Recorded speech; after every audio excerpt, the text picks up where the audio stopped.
राधे राधे, जय श्री कृष्णा। मैं सीमा सिंह बड़ों को चरण स्पर्श, छोटों को प्यार और बराबर वालों को तहे दिल से नमस्कार करती हूँ। अब हम श्रीमद् देवी भागवत महापुराण के 5वें स्कंद का आगे का अध्याय सुनेंगे। व्यास जी कहते हैं, हे महाराज, भगवती जगदम्बा श्रेष्ठ स्त्री के रूप में विराजमान थी। महिषासुर के मंत्री की बात सुनकर वे मुस्कुराती हुई मेघ की भांति गंभीर वाणी से बोली। देवी ने कहा कि हे मंत्रीवर, तुम्हें यह निश्चित रूप से समझ लेना चाहिए कि मैं देवताओं की जननी हूँ। मेरा नाम महालक्ष्मी है। संपूर्ण दैत्यों को मारने के लिए ही मैं प्रकट हुई हूँ। महिषासुर का वध करने के लिए समस्त देवताओं ने मुझसे प्रार्थना करी है। उस दानवराज के कारण सभी देवता कष्ट भोग रहे हैं। इस समय उन्हें यज्ञ में भाग भी नहीं मिल रहा है, इसलिए आज मेरा यहाँ आना हुआ है। हे मंत्रीवर, मैं महिषासुर को मारने के प्रयत्न में लगी हुई हूँ। मैं अकेली ही नहीं हूँ, मेरे साथ विपुल सेना है। हे अनद, तुमने जो सामनीति का प्रयोग करके आदर पूर्वक मेरा स्वागत किया है, मीठे वचन बोले हैं, इससे मैं तुमसे संतुष्ट हूँ। अन्यथा तुम यह निश्चय जान लो, मेरी दृष्टि प्रलय अग्नि की तुलना करने वाली है। उसके प्रभाव से तुम्हारे प्राण नहीं बच सकते। अब तुम मेरी बात मानकर उस पापी महिषासुर के पास जाकर उससे मेरे वचन कहो। यदि तुझे प्राणों का लोभ हो तो अभी तुरंत पाताल चला जा। अगर तू जाना नहीं चाहेगा तो तुझे अपराधी एवं दुष्ट को मैं सम्रागण में मार डालूंगी। मेरे बाण से तेरे शरीर की धज्जियां उड़ जाएगी। तेरे लिए यमराज के घर जाना आवश्यक हो जाएगा। मेरी इस दयालुता को समझकर तू इसी क्षण इस लोक से विदा हो जा। अरे मूढ़, तेरे मर जाने पर देवता स्वर्ग का अधिकार प्राप्त कर लेंगे। अतः सागर पर्यंत इस पृथ्वी का परित्याग करके तू अकेला ही यहाँ से चला जा। हे मूर्ख, मेरे बाण तेरे शरीर को लक्ष्य बनाए, इसके पूर्व ही तू पाताल जाने की तैयारी कर ले। हे असुर, यदि तेरे मन में युद्ध करने की इच्छा है तो अभी अपने संपूर्ण महाबलों वीरों को साथ लेकर यहाँ सम्रागण में आ जा। मैं तुझे यमराज के घर भेजने के लिए उद्धत हूँ। अरे प्रचंड मूर्ख, तेरे जैसे असंख्य दानवों का प्रत्येक युग में मैंने वध किया है, वैसे ही तुझे मैं सम्रागण में मार डालूंगी। तू मेरे शस्त्र धारण को सफल कर दे। अरे मूर्ख, तू महान दुराचारी है। ब्रह्मा के द्वारा तुझे जो वर मिला है उसका अभिमान न कर। केवल स्त्री ही तेरा वध करेगी, यह निश्चय जान ले। हे महिषासुर, तूने सभी देवताओं को कष्ट पहुंचाया है। ब्रह्मा का वचन सत्य करना परम आवश्यक है। अतएव अनुपम स्त्री का रूप धारण करके तुझ अपराधी को मारने के विचार से मैं यहाँ प्रकट हुई हूँ। अरे मूर्ख, यदि तुझे जीने की इच्छा हो तो आज ही देवताओं के स्थान को छोड़कर पाताल में चला जा और स्वेच्छापूर्वक वहाँ विचरण कर। व्यास जी कहते हैं कि महिषासुर का वह प्रधानमंत्री भी शूरवीर था। देवी की बात सुनकर उसने सार गर्भित उत्तर देना आरंभ किया। उसने कहा कि अरे देवी, तुम अभिमान में चूर रहने वाली स्त्री के समान बातें कर रही हो। कहाँ तुम और कहाँ हमारे दानवराज महिषासुर। भला इस प्रकार का अनुचित युद्ध कैसे हो सकता है? तुम अकेली स्त्री हो। अभी जवानी के प्रथम सोपान पर तुम्हारा प्रवेश हुआ है। तुम्हारे सभी अंग कोमल पड़े हैं। महिषासुर के शरीर की आकृति बड़ी विशाल है, अतः बड़ी कठिनता से उनके साथ तुम्हारी मित्रता हो सकती है। महिषासुर के पास हाथी, घोड़े, रथ, परिपूर्ण सेना है। भांति भांति के आयुध लिए हुए पैदल सैनिकों की संख्या है। हे वामारु, जिस प्रकार मालती के फूलों को मसल डालने में गजरात को कोई परिश्रम नहीं लगता, वैसे ही महिषासुर के हाथ संग्राम में तुम्हारा अंत अवश्य हो जाएगा। इसके लिए उन्हें कोई प्रयास भी नहीं करना पड़ेगा। हमारे राजा साहब देवताओं के महान शत्रु हैं, किंतु तुम में देवताओं में अटूट श्रद्धा है। अतः साम दाम दंड भेद प्रयोग करके ही तुम ऐसी बातें कर रही हो, नहीं तो तुम मिथ्या भाषण करती हो। व्यर्थ के अभिमान में भरकर अपनी चतुरता तुम दिखा रही हो तथा तुम्हारा रूप एवं यौवन का तुम्हें अभिमान हो गया है। ये मानकर मैं तुम्हें आज ही बाण के द्वारा मृत्यु के मुख में झोंक देता हूँ। तुम्हारे रूप में जगत के रूपों को तुच्छ करने की योग्यता है। इसे सुनकर मेरे महाराज तुम पर मोहित हो गए हैं। उनकी प्रसन्नता के लिए ही तुम्हारे प्रति मेरे मुख से मधुर वचन निकल रहे थे। विशाल लोचने, उनके संपूर्ण राज्य और धन पर तुम्हारा अधिकार रहेगा। वे तुम्हारे सेवक बनकर रहेंगे। मृत्युदायी क्रोध का परित्याग करके तुम उनसे प्रेम भाव बनाने की कृपा करो। हे भामिनी, मैं भक्ति पूर्वक तुम्हारे चरणों में पड़ा हूँ। हे शुचि स्मृते, तुम्हें शीघ्र ही राजा महिषासुर की पटरानी बन जाना चाहिए। अविकल रूप से त्रिलोकी की सारी संपत्ति की तुम अधिकारिणी बन जाओगी। महिषासुर से संबंध हो जाने पर संसार जनित समस्त सुख तुम्हारे लिए सुलभ हो जाएंगे। देवी ने कहा, हे मंत्रीवर सुनो, मैं शास्त्र की मर्यादा के अनुसार चतुरता का आश्रय लेकर वाक्यों का बिल्कुल सार अर्थ तुम्हें बताती हूँ। मेरी समझ में आ गया है, तुम महिषासुर के प्रधानमंत्री हो। तुम्हारे इन वचनों से स्वतः सिद्ध हो गया है कि तुम्हें भी पाशविक बुद्धि ही प्राप्त हुई है। जिसके तुम जैसे मंत्री हैं वह भला बुद्धिमान कैसे हो सकता है। तुम दोनों एक समान हो। ब्रह्मा ने तुम्हारी अच्छी जोड़ी बनाई है। अरे मूर्ख, मेरे विषय में तुमने जो कहा कि स्त्री स्वभाव वाली हो, सो विचार पूर्वक देखो कि क्या मैं पुरुष नहीं हूँ। मैंने स्वाभाविक गति से स्त्री का वेश धारण कर रखा है। तुम्हारे स्वामी स्त्री के हाथ अपनी मृत्यु मांग चुके हैं। उसे पूरा करने के लिए ही मुझे ऐसा रूप धरना पड़ा है। इससे मैं समझती हूँ कि वह प्रचंड मूर्ख है। वीर रस के तत्व से वह निरंतर अपरिचित है। स्त्री के हाथ से मरना पराक्रमहीन के लिए भले ही सुखकर प्रतीत हो, शूरवीर के लिए ये महान कष्टप्रद है। ऐसी ही निंद मृत्यु स्वयं बुद्धिमान बनाने वाले तुम्हारे स्वामी महिषासुर ने मांगी है। इसलिए स्त्री का रूप धारण करके उस कार्य को संपन्न करने के विचार से मैं यहाँ उपस्थित हुई हूँ। तुम्हारे धर्मशास्त्र विरोधी वाक्यों से मैं कैसे डर सकती हूँ। जिस प्रकार प्रारब्ध प्रतिकूल हो जाता है, उस समय तरण में भी व्रज जैसी अप्रतिम शक्ति पैदा हो जाती है। साथ ही देव के अनुकूल होने पर साक्षात व्रज भी रुई के समान हल्का पड़ सकता है। जो स्वयं अभी अभी मृत्यु के मुख में जा रहा है, उसका अपार सैनिकों, अनेक प्रकार के अस्त्र शस्त्रों अथवा दुर्ग सेवन प्रपंचों से क्या प्रयोजन। जिस प्रकार देह और देही का संबंध होता है, उसी क्षण सुख दुख और मरण ये सभी लिखे जाते हैं। देव जिसकी मृत्यु जिस प्रकार निश्चित कर देता है, उसकी उसी प्रकार मृत्यु होना अनिवार्य है। उसे टाला नहीं जा सकता। इस विषय में संदेह नहीं करना चाहिए। यहाँ तक कि ब्रह्मा प्रभृति महान देवताओं को भी जीवन और मरण जिस तरह जिस समय जिस प्रकार से निश्चित है, उस समय उसी प्रकार से स्वीकार करना पड़ता है। फिर अन्य जीवों के संबंध में क्या विचार किया जाए। जो देवता स्वयं मरण धर्मा है, उसके वरदान से जिन्हें ये अभिमान हो जाए कि हम मर नहीं सकते, वे निरा मूर्ख हैं। उनकी बुद्धि मारी जा चुकी है। अतः तुम शीघ्र ही अपने राजा के पास जाओ और उसे मेरी बात बताओ। फिर वह जो तुम्हें आदेश दे तुम वैसा ही करना। यदि तुम्हें प्राणों का मोह हो तो इंद्र स्वर्ग का राज्य करे, देवताओं को हविष्यान्य प्राप्त करने का सुअवसर मिले और तुम लोग रसातल में चले जाओ। अरे मूर्ख, संभव है दुराचारी महिषासुर के विचार इसके विपरीत हों। इस अवस्था में तुम लोग मेरे साथ युद्ध कर सकते हो। सभी प्रधान देवता संग्राम में परास्त हो चुके हैं। तुम्हारी ये मान्यता निर्मूल है, क्योंकि देववश ब्रह्मा जी ने वर दे रखा था। इसी कारण यह परिस्थिति उपस्थित हुई है।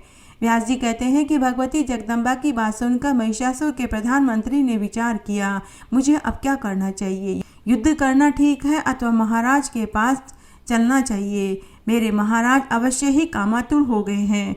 उन्होंने इस स्त्री के साथ विवाह करने के उद्देश्य से ही मुझे यहाँ भेजा था। तब मैं उनकी मानसिक समरसता को भंग करके उनके पास कैसे जाऊँ। अतः सर्वोत्तम यही है कि बिना युद्ध किए ही राजा के पास चला जाऊं और उनसे निवेदन करूं कि वे शीघ्र स्वयं यहाँ आने का प्रबंध करें।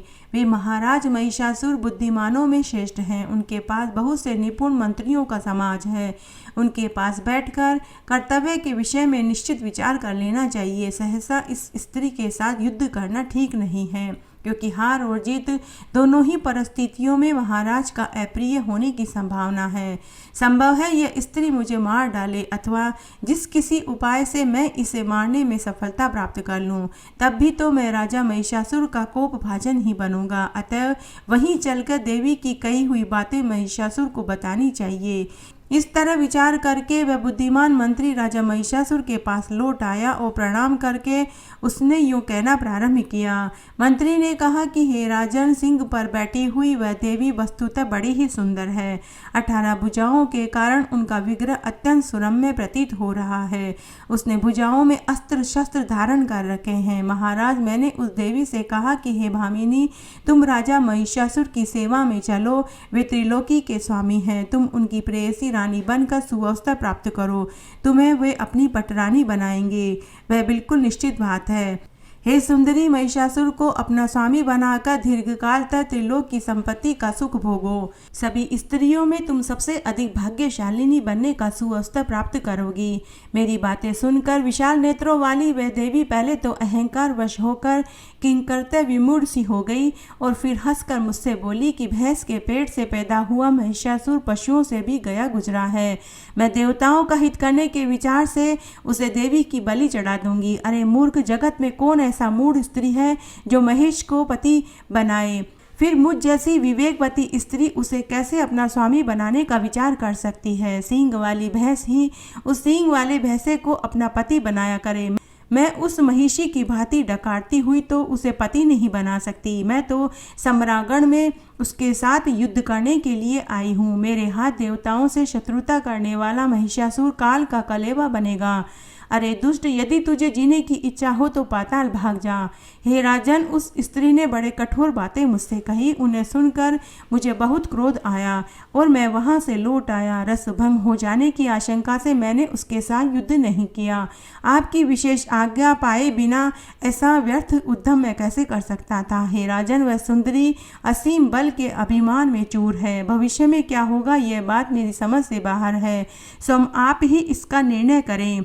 मंत्री की बात सुनकर अभिमान में चूर महिषासुर ने अपने सभी मंत्रियों को बुलाया। राजा ने अपने सभी मंत्रियों से कहा कि अरे महानुभावों, इस अवसर पर हमें क्या करना चाहिए? आप लोग शीघ्र अपना अंतिम निर्णय बताएं। शम्रासुर से संबंध रखने वाली माया की भांति देवताओं की रची हुई यह माया ही सामने आ गई है। इस कार्य में आप लोग परम प्रवीण हैं। तरह तरह के उपाय सोचने में आपकी बुद्धि कुशल है। ऐसी परिस्थिति आ जाने पर साम दाम दंड भेद जो भी आप बताएंगे हम वही करेंगे। मंत्री बोले कि हे महाराज, प्रत्येक समय सत्य और प्रिय वचन ही बोलना चाहिए। विवेकी पुरुष हितकर कार्य के विषय में भली भांति सोच समझकर ही अपना मत व्यक्त करते हैं। हे राजन, कुछ बातें तो सत्य और हितकारी हैं, कितनी ही बातें प्रिय होती हुई भी अहितकर होती है। जैसे औषध जगत में मनुष्य को खाते समय अप्रिय होते हुए भी परिणाम में रोग नाश रूप सी हित का साधन होती है। हे राजन, सत्य वचन सुनने और समर्थन करने वाले दुर्लभ हैं। सत्यभाषी का मिलना भी कठिन है। श्रोता को प्रसन्न करने के लिए झूठी बातें कहने से क्या लाभ है? राजा महिषासुर ने कहा कि एक बार सब लोग अपनी अपनी बुद्धि के अनुसार मत व्यक्त करें। सबके विचार मैं सुनकर ही निर्णय लूंगा। कार्य कुशल पुरुष को चाहिए कि बहुत लोगों के मत को जानकर उसके बाद ही निर्णय लेवे। राजा महिषासुर के ऐसे वचन सुनकर महाबली विरूपाक्ष उसे प्रसन्न करते हुए झट से बोला। विरूपाक्ष ने कहा कि हे राजन, वह एक साधारण स्त्री है। अभिमान से भरी होने के कारण अपने मुख से ऐसी बातें कर रही है। केवल डराने के प्रयोजन से वह यहाँ आई है। स्त्रियां बड़ा चढ़ाकर बातें करती हैं ताकि युद्ध में किसी प्रकार परास्त न हो सके, किंतु उसके असत्यपन और साहस को जानने वाला कौन पुरुष उससे डर सकता है? हे राजन, आप त्रिलोकी पर विजय प्राप्त कर चुके हैं। इस समय एक साधारण स्त्री से भयभीत होना आपके लिए बिल्कुल अशोभनीय है। हे महाराज, मैं अकेले ही उस चंडी से युद्ध करने के लिए जा रहा हूँ। मैं उसे अवश्य मार डालूंगा। अब आप निर्भय हो जाइए। कुछ सैनिक मेरे साथ रहें। मैं अस्त्र शस्त्र से सज धज कर जाऊंगा। उस दुर्धर्ष स्त्री को मैं परास्त कर सकूं। हे राजन, अब आप मेरा बल देखिए। सर्प में रस्सियों से बांधकर उसे आपके पास मैं ले आऊँगा, फिर तो वह सदा आपके अधीन हो जाएगी। व्यास जी कहते हैं कि विरूपाक्ष की बात सुनकर दुर्दर्श ने अपने विचार का अनुमोदन किया। उसने महिषासुर से कहा कि हे राजन, बुद्धिमान विरूपाक्ष की वाणी बिल्कुल सत्य है। आप तो स्वयं ही विचार कुशल हैं। मेरी भी कुछ प्रिय बातें सुनने की कृपा करें। अनुमान करने से ऐसा जच रहा है कि इस सुंदरी को कामदेव ने मत डाला है। अपने रूप के अभिमान से प्रमत्त रहने वाली स्त्री प्राय ऐसा भाव बनाया करती है। उसकी हार्दिक इच्छा है, डरा धमकाकर वह आपको अपने वश में करना चाहती है। स्वाभिमानी स्त्रियों के यही हाव भाव होते हैं। इसके इस अभिप्राय को रसज्ञ पुरुष भली भांति समझ लेते हैं। यह तो उस कामिनी की वक्रोक्ति मात्र है। ऐसी युवती अपने प्रियतम पति के लिए सदा लालायित रहती है। कोई काम शास्त्र का पारगामी पुरुष ही उसके अभिप्राय को समझ सकता है। यह बात जगत प्रसिद्ध है। उसके व्यंग्य वचन पुष्पांजलि जैसे प्रतीत हो रहे हैं, दूसरे प्रकार के बाणों का काम करते हैं। हे राजन, उसके ऐसे बाण चलाने पर आप में कौन सी ऐसी शक्ति है जो उसका सामना कर सके? उससे तो आप परास्त हो ही जाएंगे। उसने जो ये कहा कि हे मूर्ख, मैं देखते ही बाणों से तुमको मार डालूंगी, इसका अभिप्राय भी कुछ और ही है। इसके अनभिज्ञ पुरुष उसके इस भाव को नहीं समझ पाते। वह कहती है कि रण रूपी शैया पर तुम्हारा स्वामी मुझसे परास्त हो जाएगा। उसका यह कथन विपरीत रति के अभिप्राय से हुआ है। यूँ समझना चाहिए कि उसने जो कहा है तुम्हारे स्वामी के प्राण हर लूंगी, वह भी ठीक ही है। हे राजन, वीर्य को ही प्राण कहते हैं। वीर्य के अभाव में शरीर नष्ट प्राय हो जाता है। इस विशेष व्यंग्योक्ति से वह सुंदरी स्त्री आपको पति बनाना चाहती है। रस शास्त्र के पारगामी विद्वान पुरुष विचार पूर्वक इस कथन के अभिप्राय को समझ सकते हैं। हे महाराज, इस रहस्य को जानकर आपको भी रस युक्त व्यवहार करना चाहिए। उसके लिए साम दाम ये दो ही उपाय समीचीन है। वह सुंदरी क्रोध अथवा अभिमान में भरी रहने पर भी आपके अनुकूल हो जाएगी। उसी के समान मीठे वचनों का प्रयोग करके हमें उसके पास जाना चाहिए। हे राजन, बहुत कहने से क्या प्रयोजन? उसे आपके वश में कर देना अब मेरे लिए परम कर्तव्य हो गया है। मैं अभी जाता हूँ और ऐसा प्रयत्न करूँगा कि वह स्त्री दासी की भांति निरंतर आपकी सेवा में तत्पर हो जाए। विरूपाक्ष की ऐसी बातें सुनकर रहस्य के पूर्ण जानकार ताम्र ने महिषासुर से कहा कि हे राजन, आप मेरी कुछ बात सुनने की कृपा करें। मैं प्रमाण युक्त धार्मिक बात कहता हूँ जो रस और नीति से भी संयुक्त है। यह स्त्री पूर्ण विदुषी जान पड़ती है। काम से आतुर होकर आपसे प्रेम करने के अभिप्राय से वह यहाँ आई है। उसके कहे हुए कोई भी वचन व्यंग्यात्मक नहीं है। हे महाभाव, बिना किसी सहायक को लिए एक नवयुक्ति स्त्री ने आने का साहस किया है। यह कैसी विचित्र बात है। मन को मुग्ध करने वाली इस देवी का रूप भी बड़ा ही विलक्षण है। त्रिलोकी में किसी ने भी 18 भुजाओं वाली स्त्री को न कभी देखा है न सुना है। इस कल्याणी में असीम पराक्रम भरा है। हे राजन, जितनी भुजाएं हैं उतने ही सुदृढ़ आयुधों को भी इसने धारण कर रखा है। मेरी समझ से ये सारी बातें काल की करतूत है। अब निश्चय ही कुछ प्रतिकूल घटनाएं घटने वाली हैं। मैंने रात में स्वप्न में भी अनिष्टकारी बातें देखी थी। उससे मुझे जान पड़ता है कि अब यमराज का डेरा यहाँ जम गया है। रात बीत चुकी थी, उषाकाल हो गया था। उसी समय मुझे ये स्वप्न आया था। घर के आंगन में काले रंग की साड़ी पड़ी हुई कोई स्त्री विलाप कर रही थी। यह मृत्यु सूचक स्वप्न में मैंने देखा। रात में भयंकर पक्षी घर घर घूम कर रो रहे थे। इससे मुझे लगता है कि कुछ अनिष्ट होने वाला है। वह स्त्री युद्ध करने के लिए निश्चित विचार करके आपको बुला रही है। हे राजन, यह स्त्री न मानुषी है, न गंधर्वी है, न आसुरी है। इसे देवताओं ने ही रचा है। मोहित करना इसका स्वाभाविक गुण है। इस अवसर पर मन में कायरता लाना अवश्य ही अवांछनीय है। जो कुछ भी हो, युद्ध करना ही समुचित है। जो होना है वह तो होकर ही रहेगा। प्रारब्ध से संबंध रखने वाले अच्छे बुरे फल को कौन जान सकता है। इस विषय में सभी अनभिज्ञ हैं। अतः मेधावी पुरुष को चाहिए कि विचार पूर्वक धैर्य धारण करके स्थिर हो जाए। हे राजन, मनुष्यों के जीवन और मरण के विषय में देव का अमिष्ट शासन चलता है। त्रिलोकी में कोई भी ऐसा पुरुष नहीं है जो इसे विफल करने में समर्थ हो पाया है। महिषासुर ने कहा कि हे महाभाग ताम्र, तुम युद्ध करने के लिए निश्चय विचार करके जाओ। उस स्वाभिमानिनी सुंदरी स्त्री को धर्म पूर्वक परास्त करके मेरे पास लेकर आओ। अगर वह सुंदरी संग्राम में तुम्हारी अधीनता स्वीकार न करे तब भी तुम उसे मत मारना, किसी दूसरे ही प्रयत्न से उसे वश में करके मेरे पास लेकर आना। तुम तो सर्व ज्ञान संपन्न वीर पुरुष हो, काम शास्त्र में भी तुमने सर्वोच्च योग्यता प्राप्त करी है। जिस किसी भी उपाय से उस सुंदरी को वश में कर सको ऐसा करना।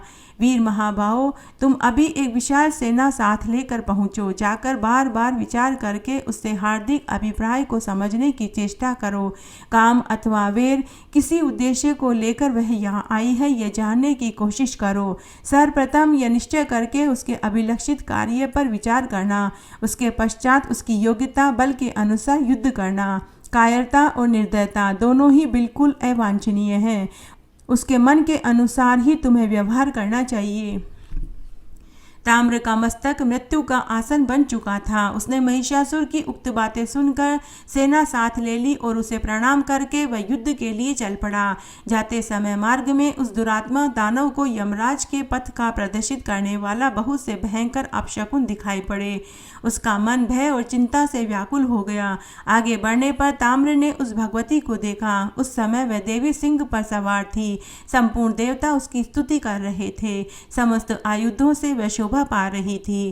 ताम्र राजनीति का प्रयोग करके विनीत बनकर उसके सामने खड़े होकर मधुर वाणी में बोला कि हे देवी, मस्तक पर सुंदर सिंह धारण करने वाले दैत्य के सरदार महिषासुर तुम्हारे रूप और गुण पर मोहित हो चुके हैं। वे तुमसे विवाह करना चाहते हैं। विशाल नेत्रों से शोभा पाने वाली हे सुंदरी, महिषासुर देवताओं के लिए भी अजय हैं। तुम उनका मनोरथ पूर्ण करो। उन्हें पति रूप में स्वीकार करके इस नंदन वन में तुम सुख भोगो। तुम्हें इतने आयु धारण करने की क्या आवश्यकता है? हे कोमल हाथों वाली, तुम्हारे ये हाथ तो पुष्प पकड़ने के योग्य हैं। भोर रूपी धनुष के रहते हुए इस धनुष की क्या आवश्यकता है? तुम्हारे कटाक्ष अचूक बाण हैं। फिर इन लौकिक बाणों से तुम्हें क्या प्रयोजन? संसार में युद्ध को दुख का मूल कारण माना जाता है। इस रहस्य के जानकार मानव को युद्ध नहीं करना चाहिए। लोभासक्त अनुरागी व्यक्ति ही परस्पर लड़ते हैं। पुष्पों के द्वारा भी मारपीट करना अवांछनीय है। फिर तीखे तीरों से युद्ध करने की बात ही क्या, क्योंकि अपने अंगों का छिद जाना किसी के लिए भी प्रसन्नता का कारण नहीं है। हे सुंदरी, तुम्हें कृपा करनी चाहिए। देवता और दानव सभी हमारे महाराज का सम्मान करते हैं। तुम उन्हें अपना स्वामी बना लो, वे तुम्हारा संपूर्ण मनोरथ पूर्ण कर देंगे। सब प्रकार से तुम उनकी पटरानी बन जाओ, इसमें किंचित मात्र भी संदेह नहीं है। हे देवी, मेरी बात मानो, इससे तुम्हें सर्वोत्तम सुख प्राप्त होगा। यह निश्चय है कि संग्राम में कष्ट भोगने के पश्चात विजय हो जाना संदेह से मुक्त विषय नहीं है। हे सुंदरी, तुम्हें राजनीति का सम्यक ज्ञान प्राप्त है। हजारों वर्षों तक संपूर्ण राज्य सुख भोगने की कृपा करो। तुम्हारा भावी सुशील पुत्र इस राज्य का उत्तराधिकारी होगा। अतः जवानी में भोग विलास करने के पश्चात बुढ़ापे में भी तुम सुख से जीवन व्यतीत कर पाओगी। महिषासुर हमारे बड़े ही कृपालु स्वामी हैं। वे तुम्हें सब प्रकार का सुख प्रदान कर देंगे। इस तरह आज मैंने आपको श्रीमद् देवी भागवत महापुराण का यह अध्याय सुनाया। मेरे साथ बने रहने के लिए आपका धन्यवाद। आगे की कथा कहानी के लिए भी आप इसी तरह मेरे साथ बने रहें। धन्यवाद।